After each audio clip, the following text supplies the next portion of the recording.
Alright, I think we are just about ready to go here. So we have a lot to talk about tonight. I don't know if we'll get to anything video game specific on the stream. We probably will. But it's fairly obvious that we need to talk hockey. I'm back in the room. I am showing my emotional support for Dunno and Warrior and many other Leafs fans. This is the closest this jersey's gotten to winning in a while.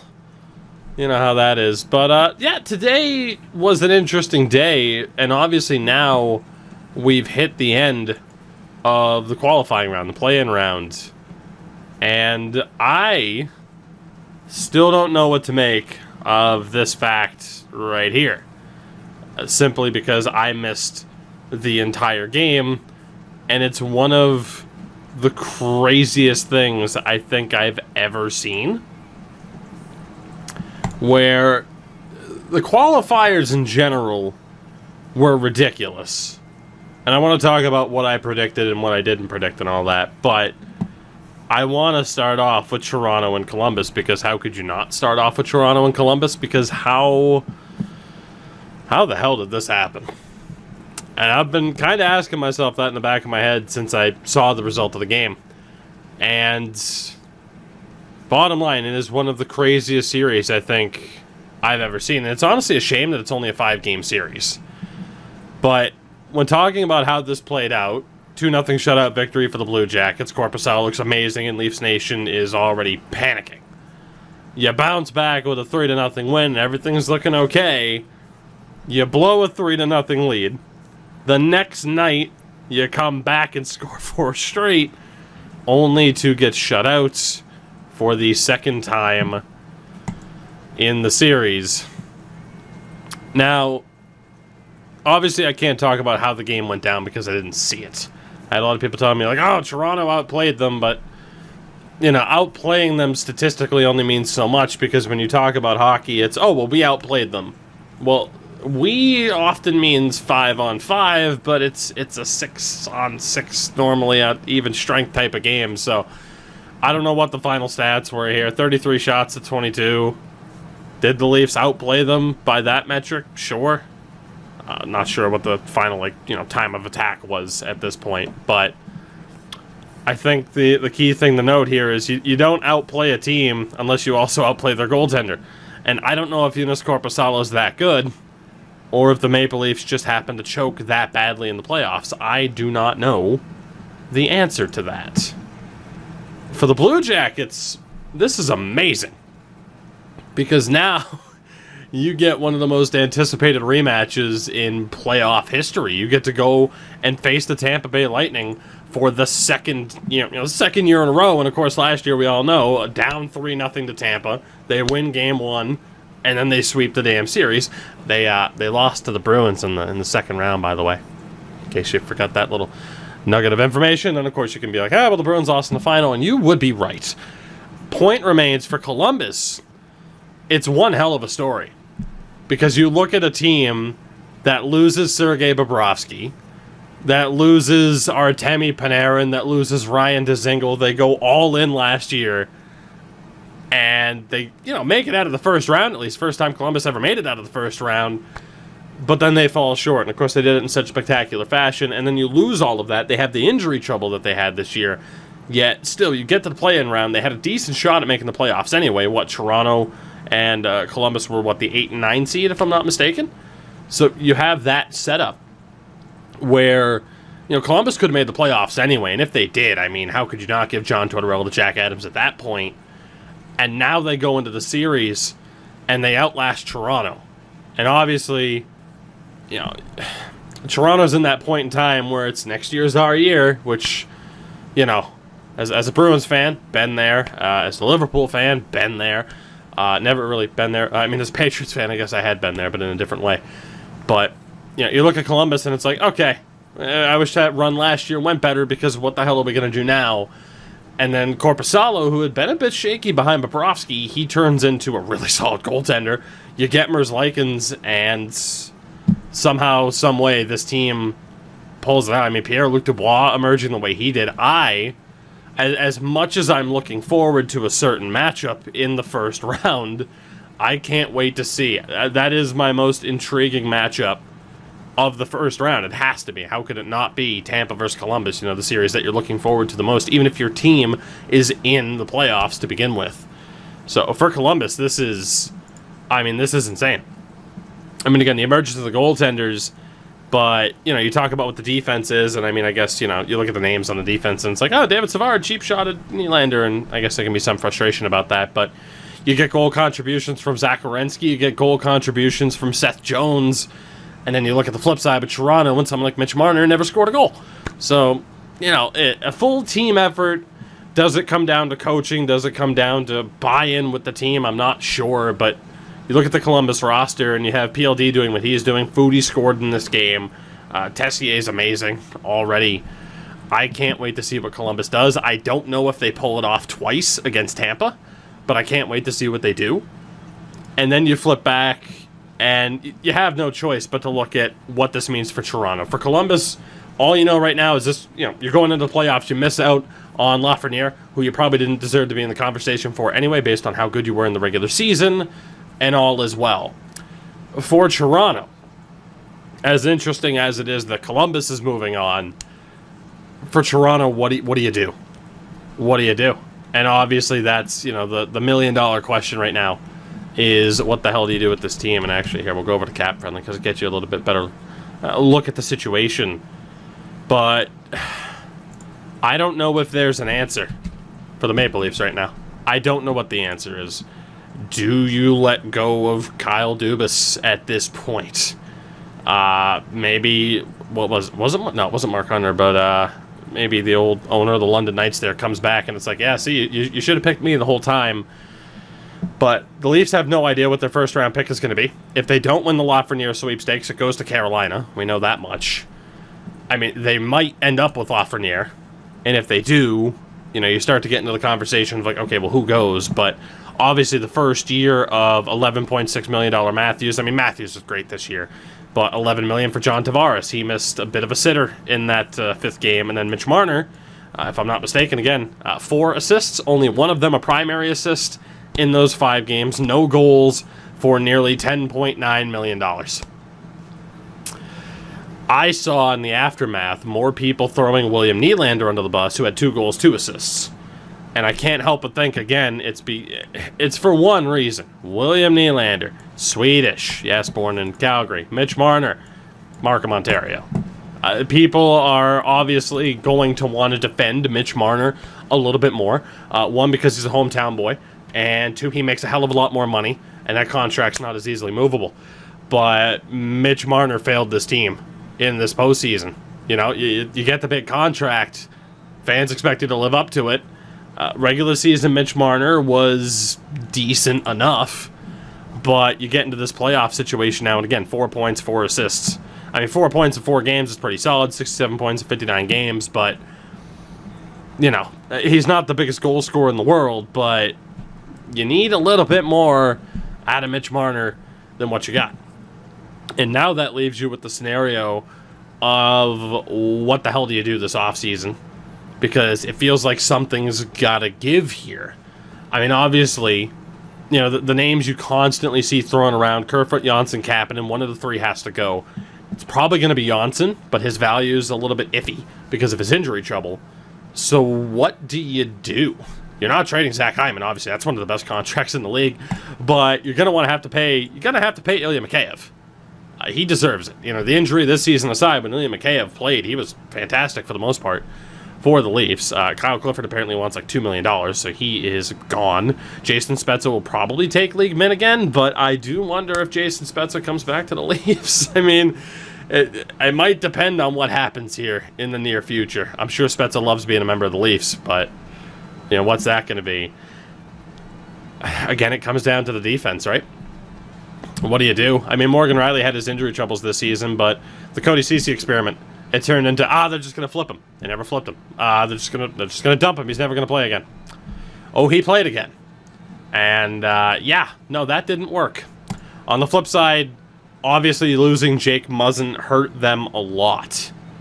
And say what you want about the play, I do agree that cross-checking doesn't get called as much as it should, and PLD certainly cross-checked him, and it led to the incident, although the incident certainly seemed to be more of Muzzin's foot catching, on just bad ice. Let's be honest. It's in Canada, Toronto, and Edmonton, but let's be honest, it's going to be pretty difficult, even for the NHL to maintain solid ice levels in August. It's not really surprising. January 1st in Dallas they pulled it off. A little bit different. But point being, losing Jake Muzzin had a huge impact on this team, even if I think the injury was a little bit more fluky than directly Pierre-Luc Dubois' fault. And then you get to one of the big points here as well, Tyson Barrie. It didn't work. It didn't. You had to get rid of Nazem Kadri. And a lot of people are like, we never should have gotten rid of Kadri for Barrie. You had to do something. I know it's a little bit controversial because obviously Bruins fan here, but Kadri gets himself suspended against the Bruins twice in a row. He had to go. And you bring in Tyson Barrie, and it just never clicked, and I don't know how or why it just did not click with him. Back-to-back 50 points, basically 60-point pace seasons for Colorado, comes here, and it wasn't a fit. And there's no way he stays. He already cost himself some money, for sure. Travis Dermott needs a new contract. He's an RFA at least, but he burned a lot of money this year having an off year. I don't know what the Leafs do. Justin Hall's going to make $2 million a year starting next year. You can do that. I don't know if I advise that, but you can. So for the Leafs, it's okay. You're going to have a little bit of cap space to work with CeCe and Barrie coming off the books, but in terms of making a major deal, there's not that much maneuverability. And then some people are saying, we'll trade Frederik Andersen. You don't have anybody that we know of that's going to be able to step up. And obviously in today's NHL, we live in the world where goaltenders step up out of nowhere. But are you really, Jack Campbell's had a couple of good seasons, but it wasn't all that long ago that people were looking at Jack Campbell as one of the biggest draft busts in history. It really wasn't that long ago. Really, it came down to the 2017-18 season where he played a couple of games, and then 18-19 where he was fantastic for a horrible Kings team. So, unfortunately for the Leafs, Joseph Wall, he's not ready. Certainly.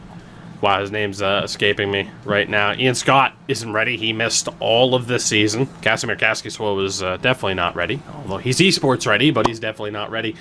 So I don't know what this Leafs team does. Because a lot of people, that's the main question is, what's next for the Leafs? Something has to change. Well, while it didn't change immediately, something changed after last year. Early on this season, you let go of Mike Babcock, you bring in Sheldon Keefe, and it's like, okay, things should be fixed. And still, here we are with the Leafs on the outside looking in. Really not even after the first round, but heading into the first round, which is an outright disaster. And I do not know what the answer is here. The point keeps being brought up where you look at teams that are a little bit more successful right now. And for a short time, a very short time, the league looked like it was going towards pretty much nothing but skill. And obviously that's not the case. That's not how the league works. You need that level of grit and intensity in the playoffs. I'm not saying you go out there, if you're Toronto and you bring back Colton Orr and Fraser McLaren, Jay McClement, Jay Rosehill, you're not bringing those types back. But in terms of someone who plays that heavier game, it's been pointed out, you have Zach Hyman, you have Kyle Clifford. Who else really plays that extremely physical game for the Leafs that you need to play? Let's face the facts. Last year, St. Louis versus Boston, two incredibly physical teams who ended up winning the day. The team that had that little bit of extra durability and a little bit more gas in the tank, and that was St. Louis.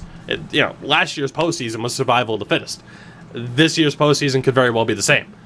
And what do you do if you're the Leafs? If it's the question of having too much skill, you don't necessarily want to trade skill for someone who is less skillful and a bit more, defensive or physically oriented, but the league right now is continuing to constantly evolve, so I don't see where they go.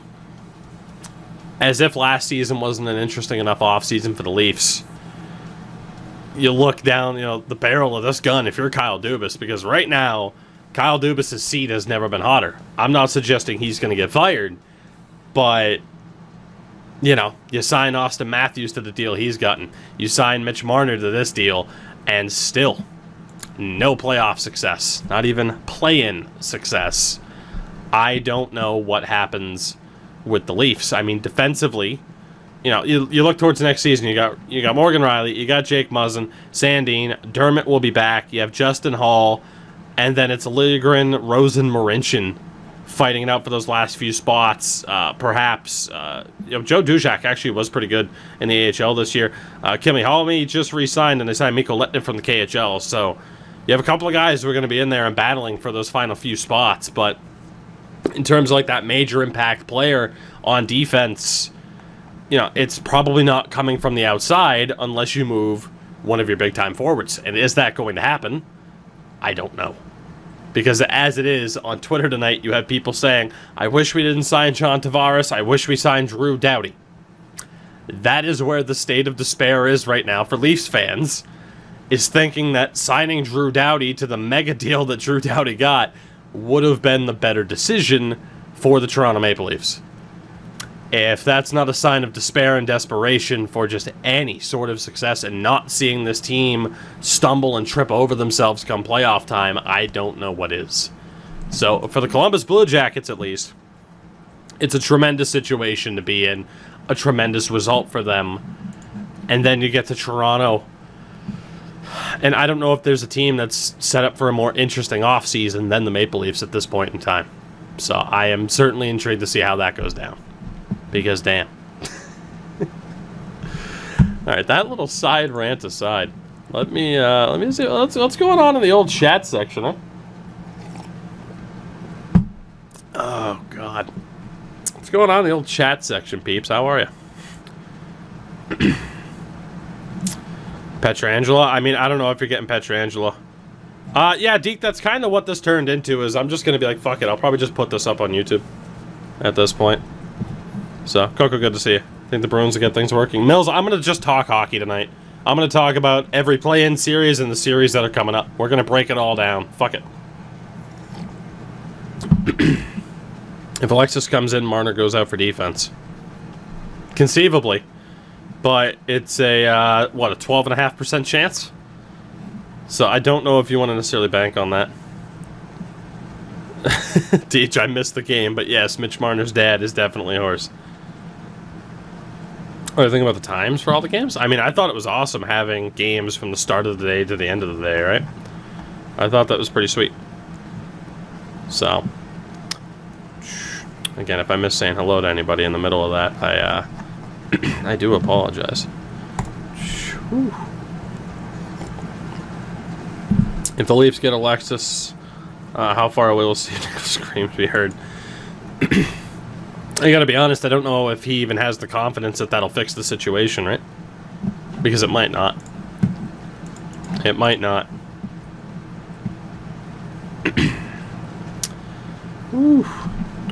What do the Preds do? Oh, we're gonna talk about the Preds. Oh, boy, you know, let's do it, because like I said, I want to talk about everybody. I want to talk about everybody. So, we get done breaking down Leafs and Blue Jackets, and obviously you could rant and ramble about that all day long. I guess I want to stay in the East, mainly because I know Deej is in chat right now. Islanders, Panthers.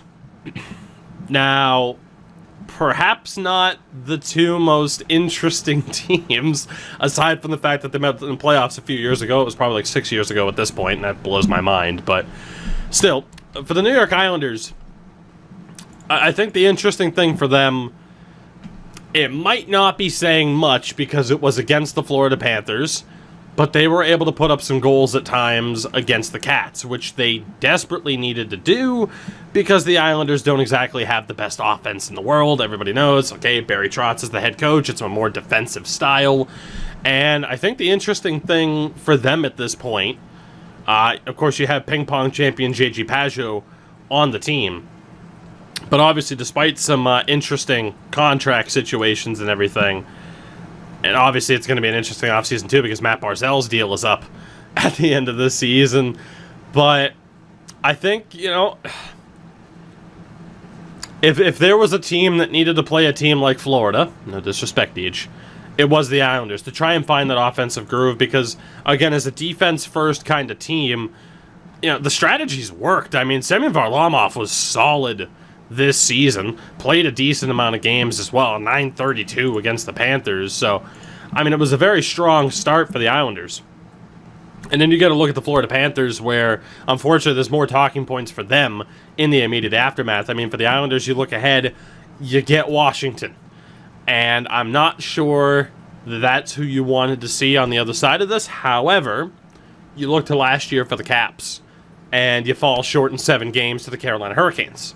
Now, different circumstances, obviously. The Caps back in the playoffs. 2018 they win the Cup. 2019 they get bounced in the first round.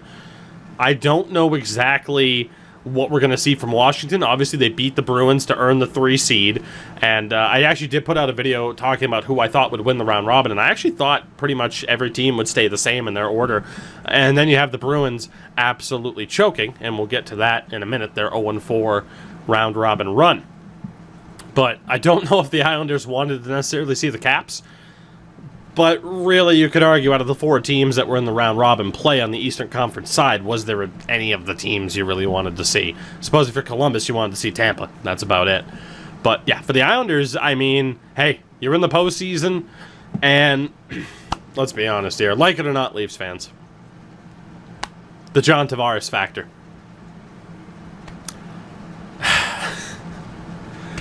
Like it or not, it's a huge win for the Islanders, and sure, living rent-free, whatever. Islanders fan base has to be feeling pretty good. John Tavares is out. Islanders are in. They might get dumped in the first round, but hey, they made it further than Tavares. And it has to make you wonder. Now, he's not hurting in the bank account, but John Tavares, this whole Toronto adventure hasn't really worked out so far. But yeah, for the Islanders, everything's looking okay.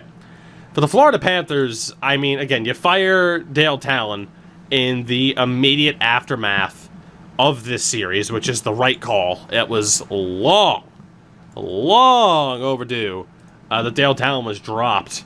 And we haven't exactly done a GM trade history for Dale Talon. Maybe that's something we do on the YouTube side of things in the near future, because it's not a very pretty win-loss record, I'm quite sure. For the Panthers, at least, 12.5% chance of getting Lafreniere. I know a lot of people are like, oh, he's going to go here, one of the big teams. 12.5% chance that Lafreniere ends up on this Florida team, who, they're facing an interesting offseason. Dadonov, Hoffman, their deals are up. Eric Haula, which, the Haula for Trocheck deal, it looks a little bit better for Carolina initially, trading for Haula, giving up Nick Waugh, who looked pretty damn good for the Vegas Golden Knights in the round-robin play. But for Eric Haula, you have the injury concerns. What kind of contract does he get from the Panthers, if any? I don't know. But there are enough expiring contracts here that whoever comes in for Talon can at least put his own spin on the team. The issue that you have here, 2 more years of Barkov, and 3 more years of Huberdeau. Jonathan Huberdeau. If you waste these 2 years of Sasha Barkov, he is 100% gone.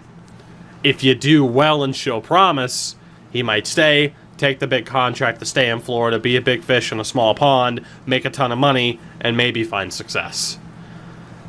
These next 2 years are 2 of the most important years in the history of the Florida Panthers coming up. There's no doubt about it in my mind. 2 of the most important years for the Panthers, because you are playing and really having to set the road work here for keeping your stars in Florida, which is never an easy thing to do. Problem, of course, being you have Michael Matheson, healthy scratch Michael Matheson, signed until the end of time. You have 2 more years of Anton Strawman. There are some decent pieces here, but Sergei Bobrovsky. Oh, so they have a $2.3 million buyout, apparently, on Scott Darling and the Luongo recapture penalty. So things are going great right now in Florida.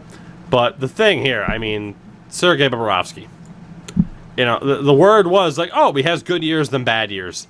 Not really. Had a down note in the playoffs in 17-18, but for the most part, Bobrovsky, good in the regular season, bad in the playoffs. Good in the regular season, bad in the playoffs. Decent in the regular season, great in the playoffs. And then just a piss-poor season in Florida. So whoever takes the job in Florida has a very interesting, 2 years ahead of them. Because they already have a pretty good prospect pool. I mean, Heponiemi, Borgstrom, Tippett for the forward side of things. Defensively, I really like Chase Prisky. I like Tommy Cross too, but he's 30 at this point. So it's an interesting set of prospects that they have already. But what happens in the next 2 years? I mean, if you get Lafreniere, immediately the outlook is a hell of a lot better. But if you don't, what are you going to do here? Because in terms of the teams that played in the qualifying round, you could argue that they were relatively embarrassed, if we're being honest here. And, there was a sweep in the series, but you could argue the Panthers were relatively embarrassed. So I don't know what happens next for the Florida Panthers. A lot to be decided. The building blocks are there if they bring in the right man for the job. Man or woman, perhaps, but will they do that? It is the Florida Panthers, after all. For the New York Islanders, major victory in more than one way. And do they have the ability to pull off the upset against the Caps? I'm going to say yes. But will they? Well, I'll talk about the playoff predictions a little bit. I want to move on. We're moving on immediately. Canes and Rangers. Now, there was a lot of talk about teams that had momentum at the end of the regular season, February into March, and would they be able to continue that in August? The New York Rangers did not continue that in August. The Carolina Hurricanes looked fantastic, and the New York Rangers very, very much did not. And unfortunately, you're looking at a situation now where obviously you have to wonder, okay, what's the future for Henrik Lundqvist at this point? The good thing is they do have a first-round pick coming from Carolina. We don't know where that's going to be yet because it has conditions based off whether or not the Hurricanes end up with Toronto's pick. But it's a pretty good situation for the Rangers right now. You are going to have to sign Ryan Strome. He's going to get a bit of a raise. I don't know if I'd pay Brendan Lemieux any more than you've already paid him. The big worry is Tony DeAngelo, who, and thank you for that resub, by the way. The big thing with Tony DeAngelo, puts up a ton of points, but you look at some of the underlying numbers, especially in his own zone, and they're not good at all. So, very intriguing to see what he happens to get. Georgiev's an RFA. You would think something has to give with this combination here. If you're the Rangers, though, obviously you just want to continue to play from a position of strength with three relatively solid goalies. You have to wonder if Shesterkin didn't get injured in that, I believe, the car accident, right? Heading into, or in the immediate aftermath of the regular season ending, what would have happened. But, for the Rangers at the very least, I think some Rangers fans, for some reason, started to get their hopes up a little bit too much. I think Artemi Panarin probably had a lot to do with that. And Mika Zibanejad, who, again, is on one of the best contracts in the league right now. You can't blame Rangers fans for getting excited, but you jumped the gun a little bit.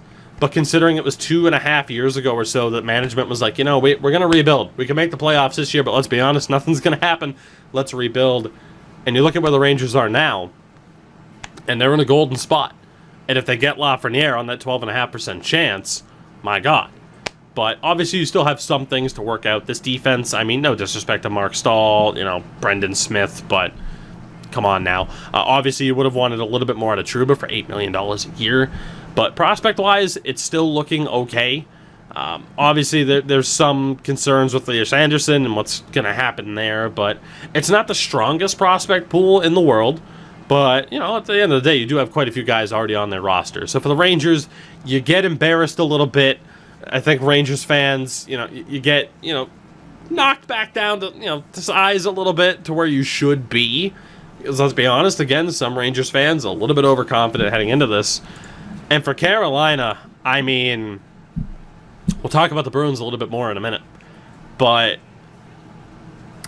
I don't have as much confidence as I did when the Bruins met the Hurricanes in the conference final last year. And that is for good reason. They stocked up at the deadline. Everybody is healthy. And that is not a very good situation for the Bruins to be walking into.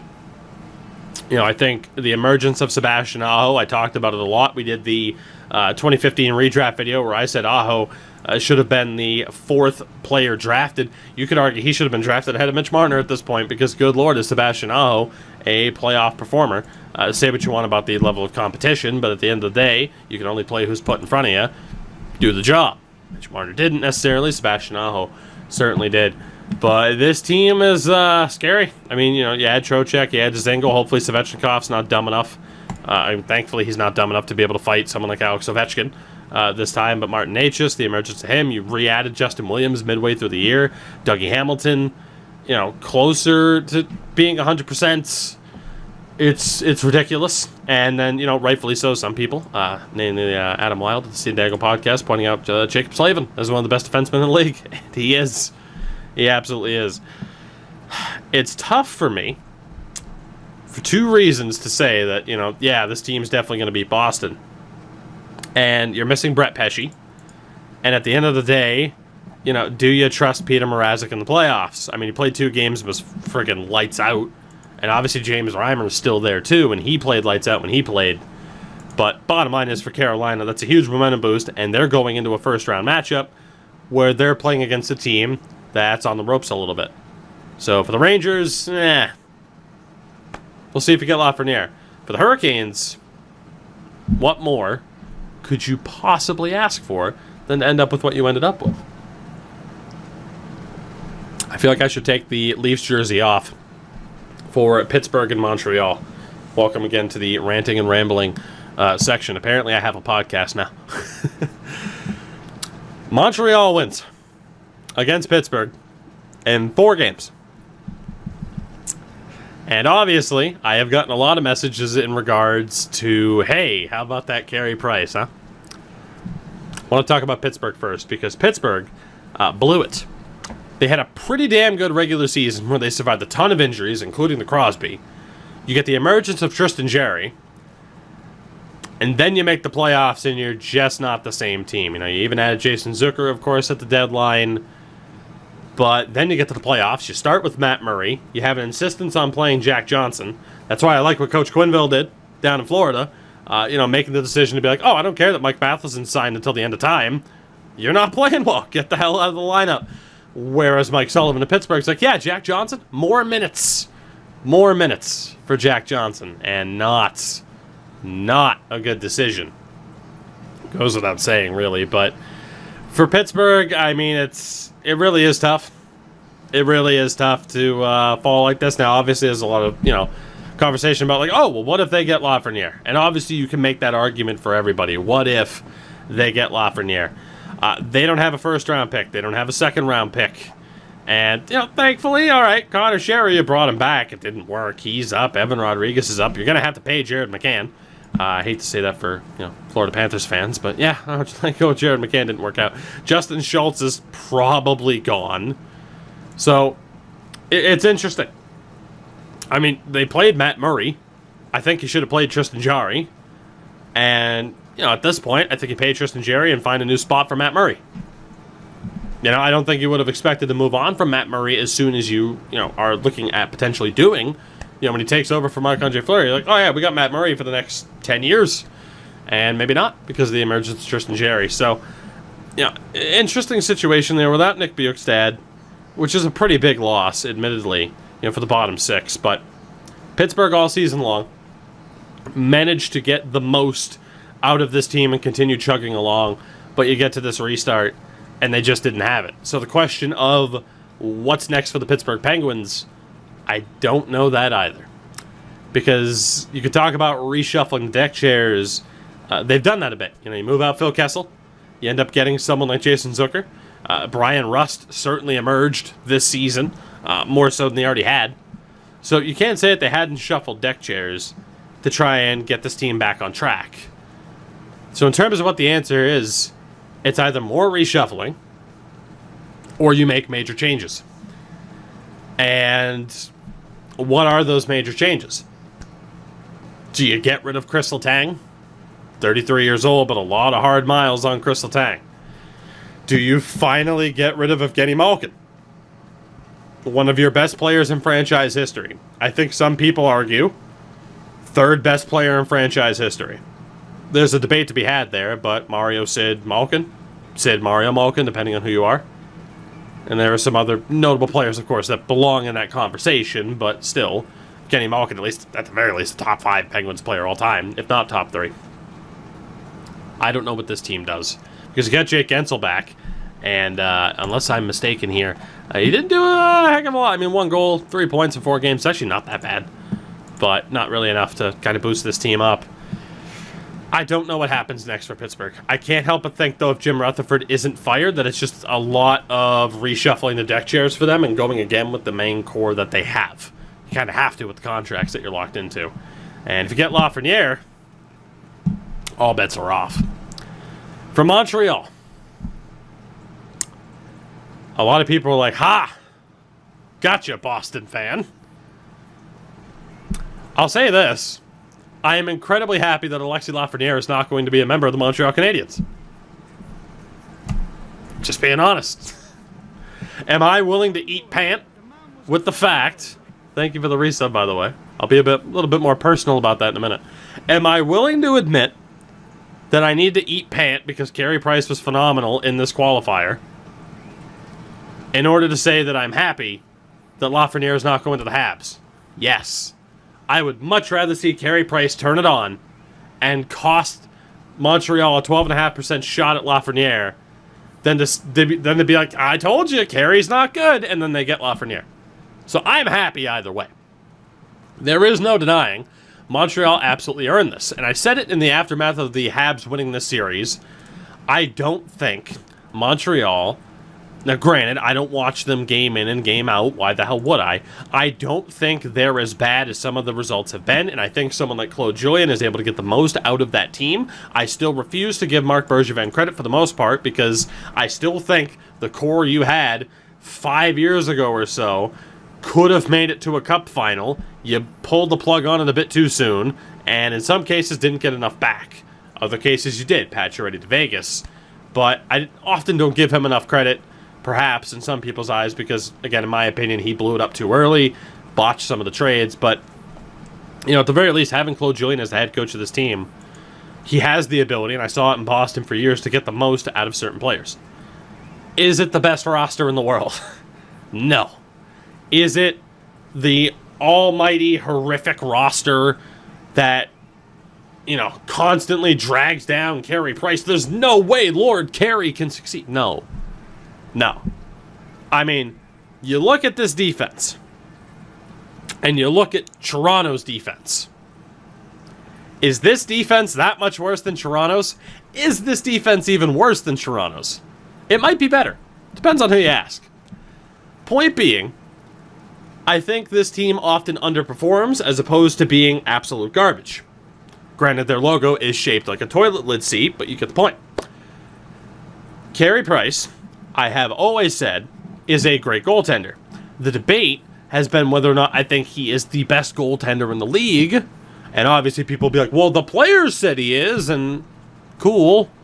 Players also said Sergei Bobrovsky was still a top 5 goaltender in the league, so it shows you how much their opinion can be valued. Take it with a grain of salt. Just like you take my opinion at a grain of salt. Again, Carey Price, here, best goaltender in the world. Best goaltender in the world. Carey Price here. Slipping. At least here. The 9-8 team was pretty good. 9-09 this season, but point being, Carey Price slipping. No longer the best in the world, but still pretty good. But he has the ability to be the best in the world, and that's not just because, oh, well, the defense showed up. Carey showed up. Injury concerns aside or whatnot. Yes, there is a legitimate, valid argument that they perhaps play him in too many games. You know, you look at what the Bruins did with bringing in Yaroslav Halak, where last year Tuukka Rask was phenomenal. This year, Tuukka Rask, a Vezina finalist, because the Bruins aren't riding him as hard heading into the postseason. So if Montreal finally figures that out with Carey Price, then my God, this might be the norm again. But when Carey Price plays at his best, he is one of the best. He doesn't play at that level consistently, and it's not just because of the team in front of him. That side tangent pushed off to the corner here. What's going to happen with Montreal when they take on Philadelphia?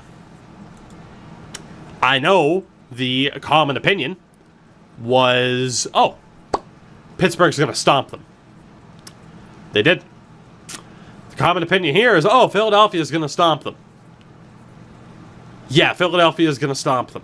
And we'll talk more about Philadelphia in a couple minutes here, but Montreal, if they pull this off, it's not quite Columbus Tampa from last year, but it would be one of the bigger upsets I think I've seen in my lifetime.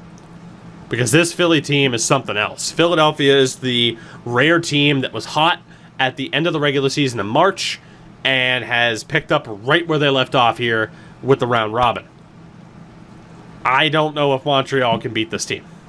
So as a Bruins fan, as a biased Bruins fan, I am over the moon that Montreal has cost themselves a shot at Lafreniere and are more than likely going to get absolutely smoked in this first round matchup against Philadelphia. There is a chance they win this. There is a chance. Anything can happen. It's proven. It's freaking silly season. 2020, truly anything can happen. But at the end of the day, you know, huge momentum boost, huge confidence boost for that Habs roster. Was it worth it for the organization? I don't think it was. You could argue, what makes it worth it? Losing in the second round, losing in the third round. You make it to the Cup final, is it worth missing out on Lafreniere even if you lose? I mean, I don't know. If I'm a Habs fan and I sit here and say, okay, this team still needs time. We still have a lot of prospects who are developing. You know, Romanov's not over here yet, but he has signed. You look at this situation and you get to say, do I prefer this team to get that shot at Lafreniere, or do I prefer this team to lose in one of the early rounds of the playoffs, or even potentially... The only way it's worth it to me is if they win a cup. Is that going to happen? Probably not. But who's to say at this point? Needless to say, they have a very interesting road, with, of course, Boston going over to the Metro side and Philadelphia staying in that very interesting, or Montreal staying in that very interesting situation, getting to play Philadelphia. So, again, for Pittsburgh, they're slipping. For Montreal, I'm personally happy. I will eat pant and say that Carey Price is playing like the best in the world right now. Is he in general? Still don't think so anymore. But he's proving me wrong right now. But because Carey Price proved me wrong, Lafreniere's not going to Montreal. So I am ecstatic. Oh, goodness gracious. Let's give the voice a break, huh? I think my Xbox turned off. It definitely did. That's okay. Oh, that's okay. I don't know when the hell this turned into a podcast, but here we are, just ranting and raving. CGM with the 13 months. Isles fan, thank you for the follow. I appreciate that. And Void, thank you for the 21 months. I did see the trades that you tagged me in. I did. They do reseed every round. Delight, you're not wrong. If Price isn't the best in the world, who I think is the best in the world? Connor Hellebuck deserves a legitimate shout, as does someone like Ben Bishop, who was absolutely robbed of the Vezina last year. Ben Bishop's probably been the most consistent goaltender for the past 3 years. Usually get channel points. I don't know what to do with them. Hi, Warrior. How are you? Tuukka Rask is up there as well. You can say what you want about, Tuukka Rask in the playoffs, but, you look at those regular season numbers. People argue, like, oh, look at the team he's playing in front of again. My argument is that, Montreal isn't that bad. I just think they underperform. Top 10 goalies right now. No. Tagged in a stat on Twitter, huh? Let's rock. What was I tagged in? I don't see anything onto it. There we go. Freddie Anderson series clinching games 0-8 with an 877. Yeah. Actually, I'll say this about this stat before we move on to the Western qualifiers here. Is this Freddie Anderson choking? Or is that the Leafs choking in general? Chicken or the egg situation there, right? Obviously, that's not great. And I would side on it's a little bit of both. And to what I was saying about Carey Price, the team can be bad, but it can also be Carey. A lot of Habs fans will say, oh, it's just the team, not Carey. It can be a little bit of both. Just like this can be a little bit of both. But Freddie Anderson having that stat line is an absolute nightmare for him. Absolute nightmare. I want to talk about the 4 Western qualifying rounds as well before talking about what I think is going to happen in round 1. I don't know if I'm going to completely break down my predictions here because, again, it does reseed all the way through. But we'll see what happens. I mean, I did make a prediction video where I said I thought Boston would win. Controversial, perhaps, at this point, but I said the Bruins would win at the start of the season. They did win the President's Trophy. But before I get to that, I want to start at the bottom here. Calgary beating Winnipeg. This is the series that I find perhaps the least interesting. I have to be honest. For Winnipeg, I really did like the Jets. You know, unfortunately with the injuries and the whole Tkachuk-Scheifele thing, I'll say this. Matthew Tkachuk, intentional in terms of the almost Erik Karlsson-esque stomp on Scheifele? Probably not. Still at fault for it, though. You can blame the ice conditions if you want, but obviously that heavily affected the Jets in this series. It's a very weird season for Winnipeg in general, because obviously, you know, you start off the year with finding out, oh, Dustin Byfuglien's not playing. And then Brian Little gets hurt. And sure, you have Connor Hellebuyck playing at an unbelievable level, wasn't as good in the playoffs, but Connor Hellebuyck had a fantastic regular season. But at the end of the day, you know, you lose Scheifele, you don't have Little, Patrick Laine is not at 100%. This team doesn't have the depth to really make it to that next step. You know, some good young players, Jansen Harkins finally, you know, starting to show up. You still have guys like Roslovic, Appleton. Obviously for Winnipeg, you know, you lose Myers, you lose Trouba, you lose Byfuglien. How the hell are you going to survive that? And ultimately they couldn't. But the pieces are still there where things can work out for them. I mean, you get that ridiculous Dmitry Kulikov contract coming off the books. Morrissey already signed his extension, which is huge. You got one more year of Pionk at decent money, which he had a pretty damn good season, as well. You got Dylan DeMello for absolutely nothing. He's probably going to be making like $2 million next year. It's not a horrible situation for Winnipeg to be in right now. It's just the injuries added up, and the roster's just a little bit too thin and inexperienced based off of who they happen to lose. But even if you look at the prospects, I mean, if Christian Vesalainen steps up and starts to push, you know, things could work out there. Defensively, obviously, Ville Heinola played a little bit at the start of the season. It's not the worst situation in the world for Winnipeg. That's really all I can say. No one's surprised that the Jets didn't make a run to the Stanley Cup final this season. But obviously, it might be a little bit disappointing for them to not make the playoffs as the 9 seed. But I don't hate where they are. For the Calgary Flames, I mean, playing Dallas in the first round, I have to be completely honest with you. I have no confidence whatsoever in the Calgary Flames. I just don't. Beating that Winnipeg team proves nothing to me.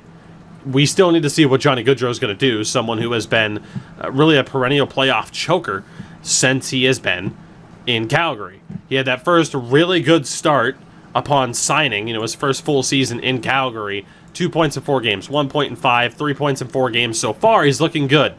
Can he keep that up? Yeah, I think Calgary's kind of in that situation where it's like, okay, we kept being told for quite a few years now, watch out for the Flames, watch out for the Flames, and they just haven't found that playoff success. This might be the year with all the silly season kind of nonsense going around that is 2020 for them to take that step up, but I just don't know. I personally don't have confidence in them yet. You haven't earned my trust to be able to sit here and say, I believe the Calgary Flames can win the Stanley Cup this year. Do they have the ability to do so? Potentially. I mean, you can look at the forward core and say it gets to be a little bit thin in the bottom 6, and obviously a roster in 2020 that has Milan Lucic and Zach Ronaldo, you're just like, I don't know about that one. But, you still look at this defense. Giordano, Hannafin, Brody, they don't have Travis Hamonic, unfortunately, with him sitting out, but you added Eric Gustafsson for a reason. The big story here is the goaltending, which, the reemergence of Cam Talbot, and there was the argument, Cam Talbot was insane in that first round. He was insane all season long. I think the issue with Cam Talbot is that you look back to the 16-17 season, and the Edmonton Oilers ran him into the goddamn ground to the point where he just could not recover. And then you factor in, like, oh yeah, even after that, you still had to play for the Edmonton Oilers. I think it took him 2 seasons to kind of get his sea legs back underneath him and get that momentum going. I do have faith in Cam Talbot as a goaltender. David Riddick, Not the best season for Big Save Dave at this point, but still someone who you could rely upon if Cam Talbot happens to go down. But still, there's just... I'm not willing to go out on a limb and say I believe in the Calgary Flames. But the problem is, with that logic, they do still have the roster where they could do some damage. They go up against a very tough Dallas team in that first round, and we'll, again, talk about all these matchups. But, for Calgary, you at least get into the playoffs. I almost want to say it's a shit or get off the pot situation. Are you for real or not? We don't know. And again, for Winnipeg, just not your year, but some bright spots to look at, for what this team was still able to do despite a mass exodus on defense and, having the amount of injuries that you did to star players, especially once you got to the qualifying round. Vancouver and Minnesota. I went out on a limb at the beginning of the season, and I said that the Minnesota Wild were better than what people thought. And that is still perhaps true, but perhaps not all that surprising that they were not as good as the Vancouver Canucks. I don't think that's surprising to anybody. I think the issue with Minnesota is that obviously you look, and in terms of that front office, they've been in turmoil for the past couple of seasons. You look at the fact that, they've changed GMs. They fired Bruce Boudreau this season for whatever reason. They sell at the deadline. You end up with Pittsburgh's first-round pick, which is pretty nice. It might be this year or next. And we don't know yet. Pittsburgh, if they win the Lafreniere lottery, Minnesota gets their first-round pick next year, which could still work out pretty well. But the issue with Minnesota, what would this situation have been if you had a competent general manager for the past couple of years, if you didn't fire Bruce Boudreau, and if you didn't sell? But that's a whole different fantasy scenario. All we can do is look at Minnesota for what they are. And for what they are, I don't think anyone expected a crazy amount of success. You bring in Matt Zuccarello, and everybody knew, okay, that contract could end up being rough.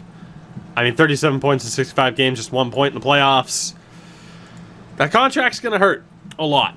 Mikko Koivu's deal is up. Galchenyuk, I don't even know how Galchenyuk did. Obviously it's been such a weird career for Galchenyuk. No points in 4 games, 7 points in 14 games. I won't be surprised to see Alex Galchenyuk either sign with a low-end team trying to make his name, build his name back up, or he goes over to the KHL. It's going to be one or the other. But you look at this season, the emergence of Kevin Fiala was huge. Ryan Hartman plays with an edge, is what I'm going to call it. Canucks fans are not happy with Ryan Hartman, and rightfully so. You look at this team, no one's really, again, surprised that they didn't make it. I still look at this roster and say they could, there could be something here.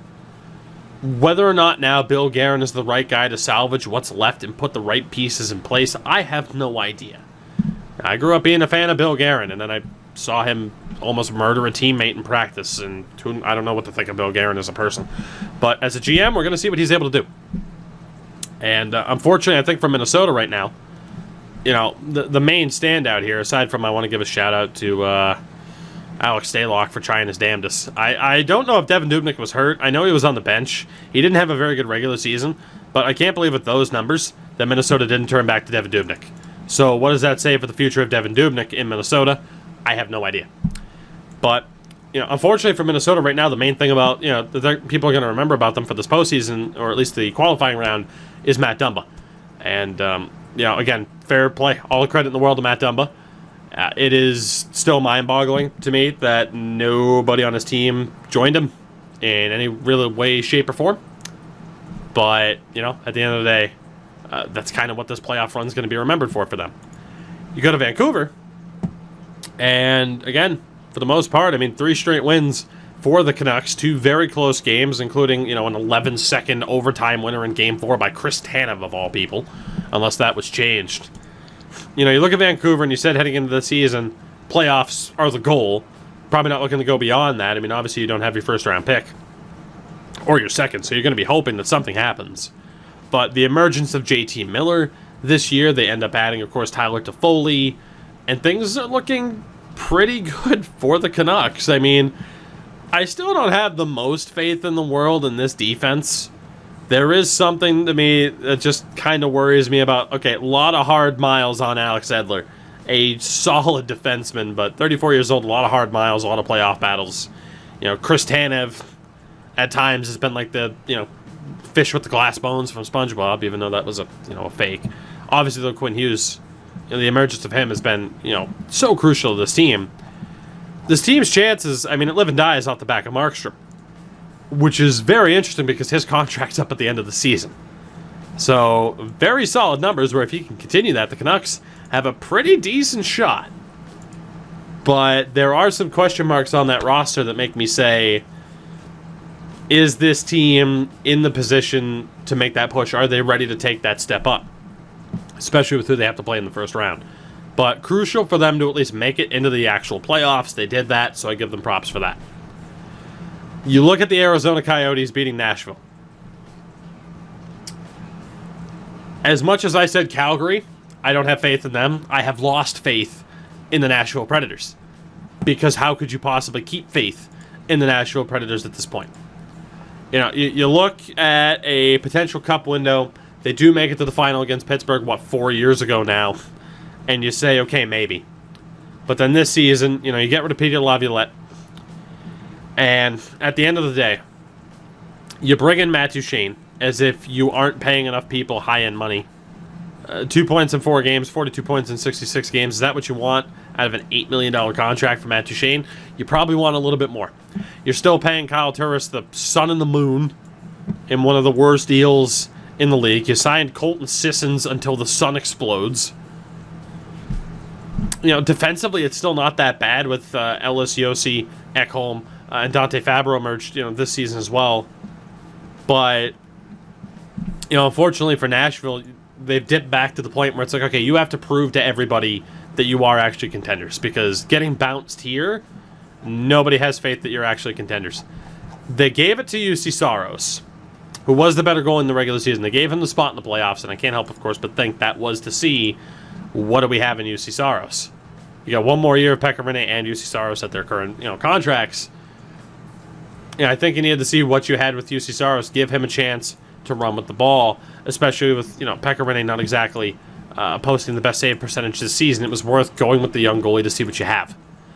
But right now for Nashville, it's just a matter of, you lost another playoff series that you really should have won. And I don't know where they go from here because you are stuck with some albatross contracts. And you just lost a series that you really should have won. And that's not to necessarily besmirch the good name of the Arizona Coyotes, who I was very much rooting for in this series, although I thought Nashville would win. But I think most people could say Arizona probably shouldn't be where they are, especially too heading into this series. You have John Shaka leave the team in some of the most bizarre set of circumstances I've ever seen as a hockey fan. And then you have the Yotes go into the series, a lot of pressure on them. For those that forget, they don't have their first round pick because they traded it for Taylor Hall, who didn't exactly light the world on fire to start the season, or once he was traded there. Taylor Hall's in the playoffs, though. So it worked out at the very least as I try to fight off the sneeze. But you look at the Coyotes. The potential is still there. Is it the most solid roster in the world? Not by any means. But now that you're in the playoffs, if you can get the most out of Hall and Kessel and get some players to overperform, who's to say? Because we all knew, okay, they have one of the best 1-2 punches in goal, really in the league. You look at what Antti Ranta's done when healthy. The issue is he hasn't been healthy. But then it's been the emergence of Darcy Kemper, one of the more underrated stories for what he's done in these past 2 seasons in Arizona. And you want to look at why Arizona's here. That .933 save percentage in those 4 games is absolutely the reason. So for the Coyotes, very interesting matchup coming up. But learning experience for some of the younger guys, riding a hot goaltender, anything can happen. But it's interesting to look at this team and say, hey, Oliver Ekman-Larsson's finally back in the playoffs. He's 29 years old.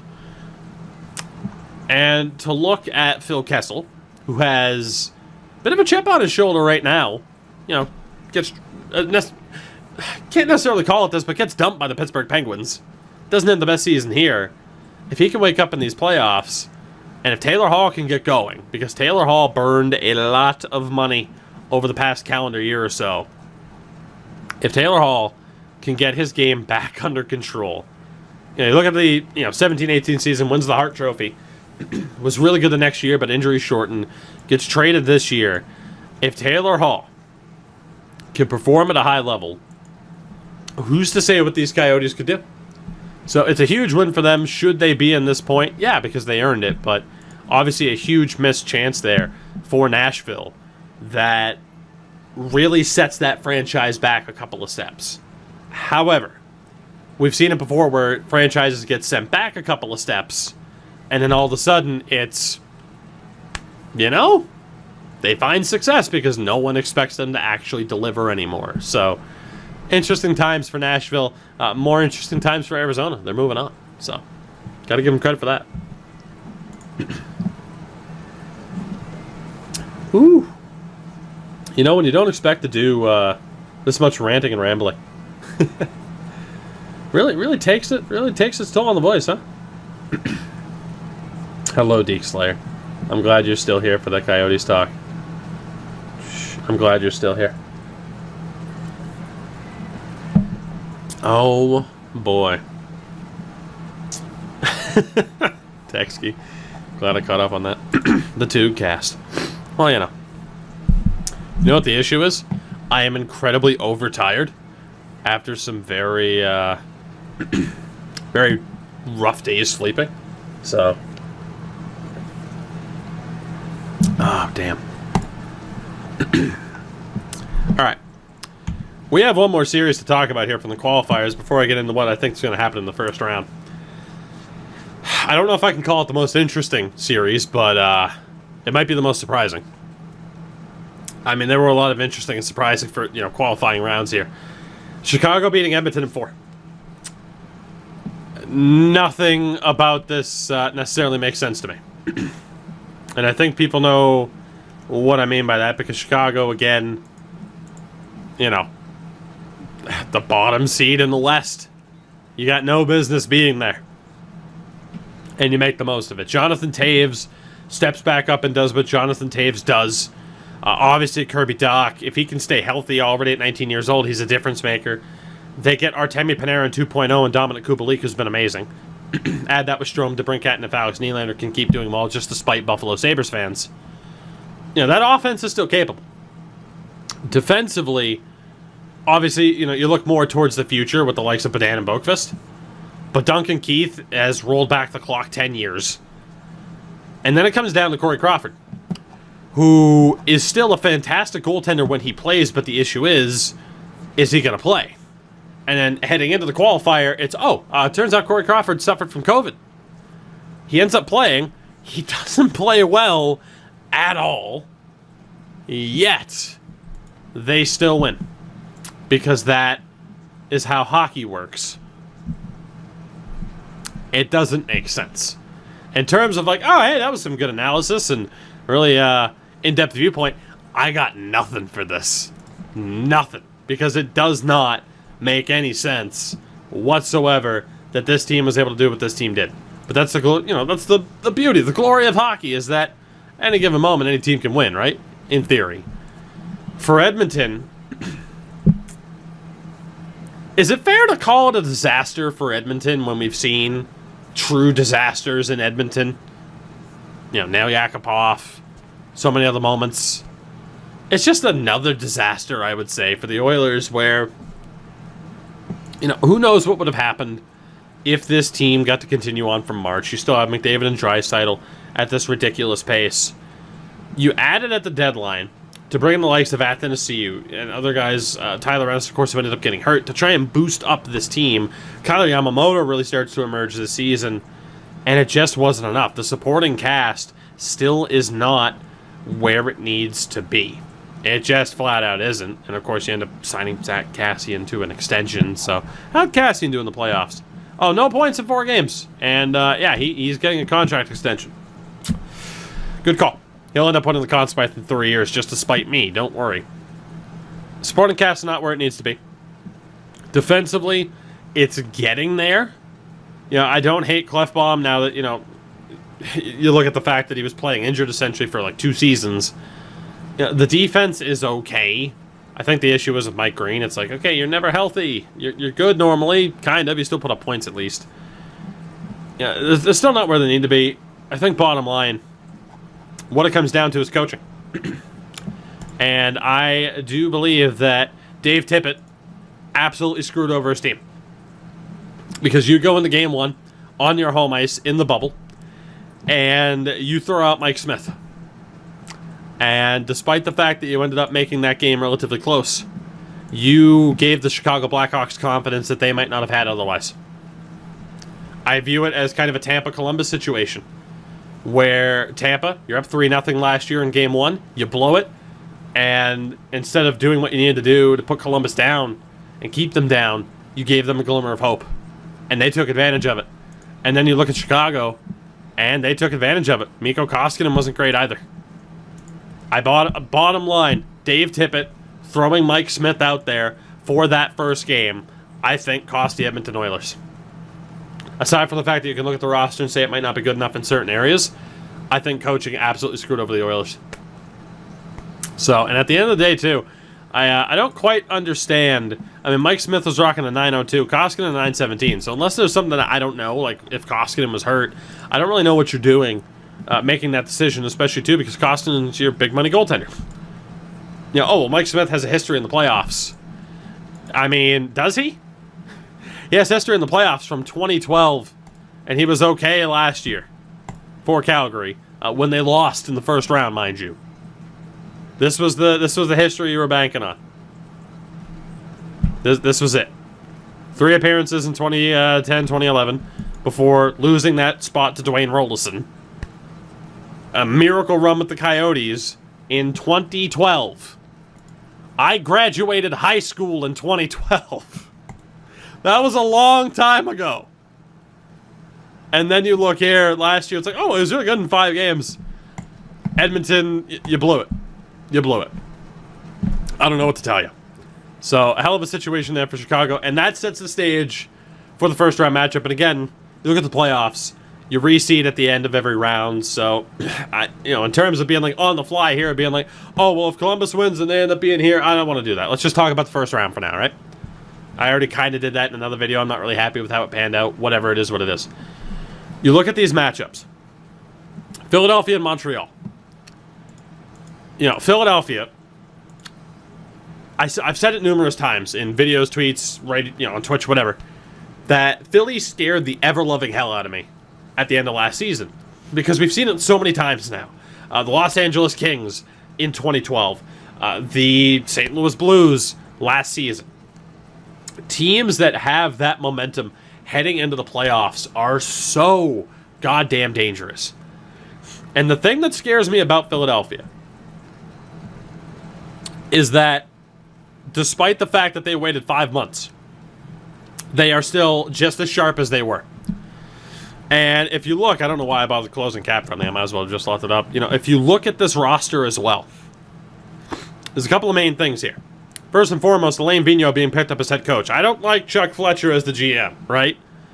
But getting Alain Vigneault, to me, is crucial. I mean, say what you want about his tenure with the Rangers, and what happened in Vancouver, not being able to get that team over the hump.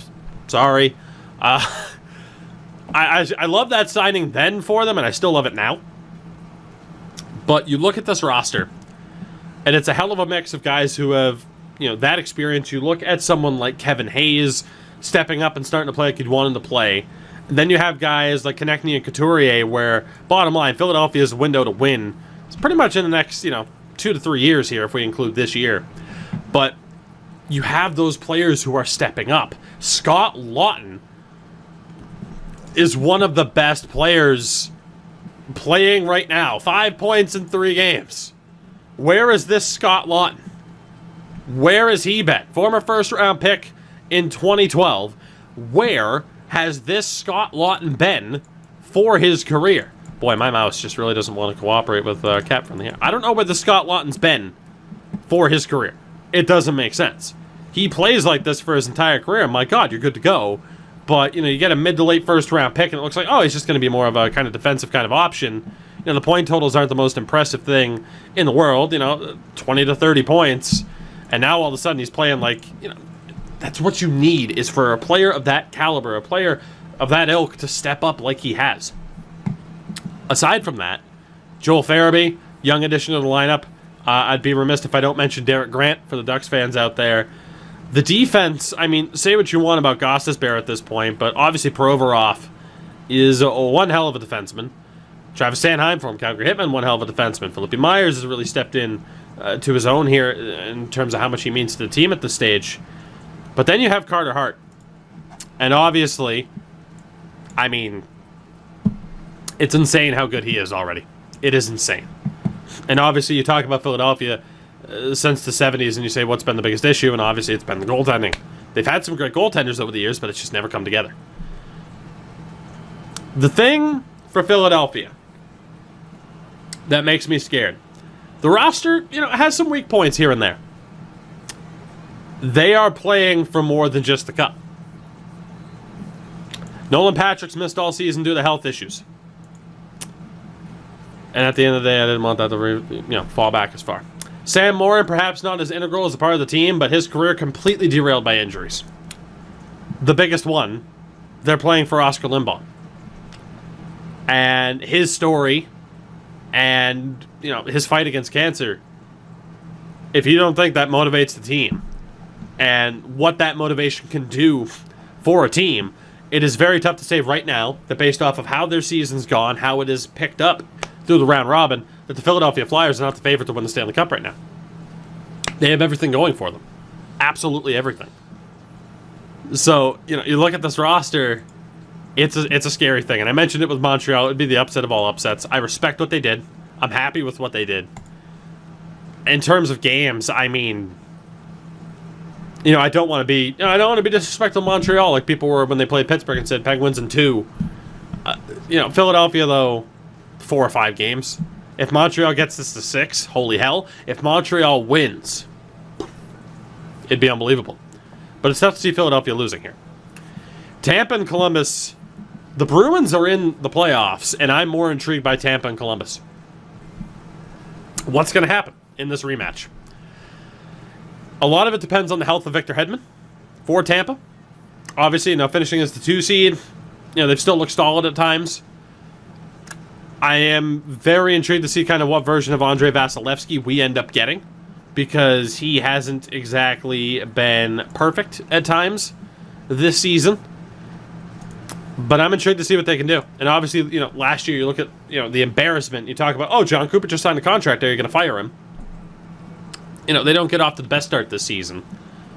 But Steven Stamkos is healthy. This team is still stacked. You gave up a first-round pick for Barclay goddamn Goodrow. Fair enough. Why not? If Victor Hedman's healthy, and if Andrei Vasilevsky's at the top of his game, it's tough to see Columbus doing it again. But can you really pick against Columbus right now? I don't know if you can. I don't know if you can pick against Columbus at this stage. I'm going with Tampa. I could see this series going 6, 7, 5, Tampa in 3. Who knows? It could be a complete bloodbath. These are must-watch hockey games. Must-watch. I'm probably going with Tampa to get the win. But can Columbus do it again? Hell yeah, they can do it again. And that's crazy. Caps and Islanders I kind of already talked about. Can the Islanders do it because of that defense-heavy style? Yes, but I think the Caps are much more, despite the fact the round robin wasn't perfect for them, I think they're much more re-energized after having that little bit of extra time off. Appreciate that host, by the way. I'll say this about the Caps. That little bit of extra time from that early elimination from Carolina last year, I think is going to do them a world of good. Obviously, you have the situation right now, though, with goaltending, where it's, we get to rely on Braden Holtby because Ilya Samsonov is not exactly at 100%. Holtby at an 898, Braden Holtby's in a contract year. I don't know what you're going to get from Braden Holtby at this point. If the Braden Holtby that has shown up every single time the Caps have played the Bruins for the last 7 years, if that's the one that shows up past 8 years now, I mean, my God, the Caps might win another Stanley Cup. They certainly have the roster to do it. They have arguably the best defenseman in the league right now in John Carlson, and obviously you can never doubt Alex Ovechkin. Are they going to be able to do it, though? I don't know. Because, like I said, you look at this defense-first style for the Islanders, it could completely stifle Washington against a former goaltender of theirs in Varlamov. So, I'm intrigued. Semi Varlamov played for the Caps. I'm 99% sure of it. I'm incredibly tired at this stage of the day, of the night. I know this is true. I know this is true. You played for the Caps. I'm not crazy. Yeah, see, there you go. It was a long goddamn time ago. 2011, but it happened. So, I'd probably again side with the Capitals, but that's the thing. Could an upset happen? Yes. Could an upset happen? Absolutely. Could an upset happen? Absolutely. Could an upset happen? Yes. Yeah, monkey in the room. Bruins are 0-4 through the round robin and haven't looked great. There was something that happened as to where they didn't start, the round robin setting and really heading into the bubble with a full roster. Were people sick? Were people breaking rules? What the hell was happening there? I don't know. But I still want to have faith in my team. Because I look at that roster, I can see that team game in and game out. They certainly have their weaknesses. But Carolina is a goddamn wagon. Like I said, I am a lot less confident for this series than I was in the conference final last year. I still have the Bruins winning this one in 6 or 7. It won't be a sweep like it was in the conference final. But if you want to say to me, Tougie, do you believe that Carolina could win this game in 4 or win the series in 4? Yeah. They played that well against the Rangers. And you have a team that's looked a little bit shaky, maybe a little bit more than shaky, going up against a team that just got a decent amount of revenge on the New York Rangers. Brendan Lemieux shit talking and stuff like that really benefited this team. And you talk about teams that had that little bit of extra to play for and have that little bit of extra motivation. It's huge for the Carolina Hurricanes right now to be where they are. So I know it's a little bit generic to pick the favorites in all 4 series. That is exactly what I'm doing. But obviously, I could easily pick the 4 underdogs as well. Because it's 2020. Philadelphia, 99 times out of 100, should beat the Montreal Canadiens. 2020, this could be the one time Montreal somehow doesn't. It's crazy. Western Conference, I haven't talked about the Vegas Golden Knights yet. They have played to their ability so far through the round robin, where you look at their roster and it's like, that's a damn good roster. And so here they are. And again, we talked about Chicago, just having that huge confidence boost because of what happened with Mike Smith in Edmonton. I think the Vegas Golden Knights are going to win this series, as they should. Can Chicago win it? Yes. The one reason I'm going to say Chicago doesn't win it is because Corey Crawford really didn't look good against the Oilers. I think there's just too many holes on that defense at this point, a little bit too much inexperience from some of those guys back there, that this Vegas offense is going to be able to get the job done. But still, I mean, for Chicago, it's like, okay, cool, we got this great moment of beating the Oilers. You might be able to make a run. You might very well be able to beat Vegas, but you did cost yourself Lafreniere, and that might have been really your best option at this stage. Gonna go with Vegas there. Arizona, we talked about them a little bit. Colorado, we haven't talked about. Not a perfect run to the round robin, but obviously you look at that Colorado roster and you say, Jesus, what a team. I gotta go with Colorado beating Arizona on this one. But again, unlike perhaps any other year, I could see every single matchup going either way. It's that insane and it's that close. Again, I have to go with the favorite here. I don't want to pick an upset for the sake of picking an upset. I got to go with who I truly believe is going to win. And it's impossible to say that I don't truly believe that Colorado isn't going to win the series, because I do. They are the better team. Will they win? I do not know. But they certainly have the ability to do so, especially if Nathan McKinnon can continue to be one of the best players in the league, top 10 minimum, top 5 probably. Some might argue top 3, and I don't know if I can disagree with that based on this season. Dallas and Calgary. It's the battle of, I talked about it. Nashville, no longer have faith in you. Calgary, time for me to prove that I should have faith in you. And it's the same thing for Dallas. You were 1 goal away from knocking out the St. Louis Blues last year, and that team might have won the Stanley Cup last June. That did not happen. I will cry into my pillow now. Thank you. It's time for Dallas to prove that they're legit and that they can take that next step. You have arguably the best goaltender in the world in Ben Bishop. Bunch of horse shit up top with Jamie Benn and Tyler Seguin aside. It's time for Dallas to prove that they are that good. I think Calgary, you might have that little bit of the momentum factor on their side after beating Winnipeg in 4. I am going to side with Dallas on this one. They should win this series.